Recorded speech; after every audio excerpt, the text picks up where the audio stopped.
My name is Spike Hosch. I'm the Economic Development Coordinator, VISTA, here at the South Cumberland Plateau VISTA Project, and I work at the Babson Center.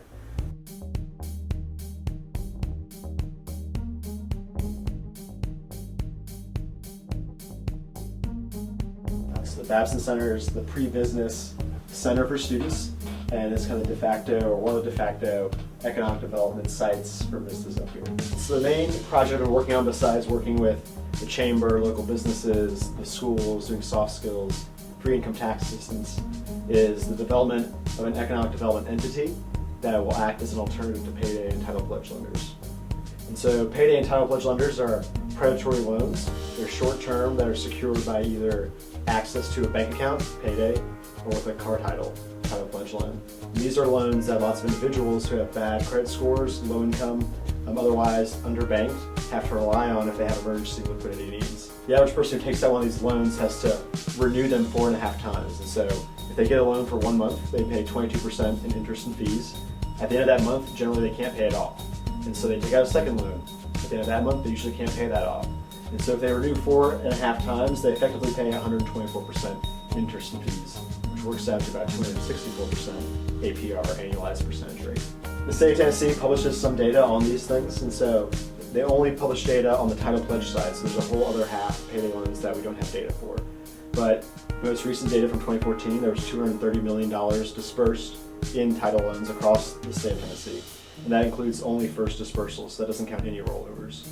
These loans are kind of designed to maximize profit for the payday or title pledge lender by keeping someone in a debt trap or a cycle of debt where they can effectively continue charging them for interest and fees even long after the interest and fees have become more than the principal amount itself. The model we're creating is a nonprofit CDFI, and what that means is 501c3, so it'll be tax exempt by the IRS. That means that its purpose is the alleviation of poverty through the offering of financial services like affordable loans, and then importantly, financial coaching.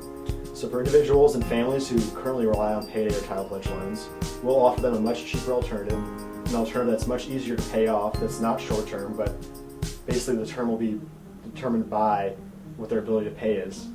And then we'll also offer them financial coaching. So when we meet with them, we'll say, we'll give you a better rate, but you have to meet with our financial coach once a month and learn how to work with you on a budget, learn how to set career goals, learn how to distinguish between credit and debit, learn how to read a bank statement, learn how to read credit card terms. The goal being that we can help them with their financial foundations, meet their emergency liquidity need, and then also eventually have them graduate to a bank.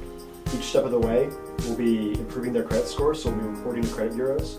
So not only will they be getting better finance, but they'll be improving their FICO score. And so the goal here is to create an alternative that doesn't keep them locked in a high interest rate debt program, which is what the goal of a lot of these payday title pledge lenders do. Instead, we want them to get out from us. We don't want to continue giving them loans. We want them to go to credit unions, to community banks, to Tower Bank or Tri-County or Regions or SunTrust or Ascend or whomever.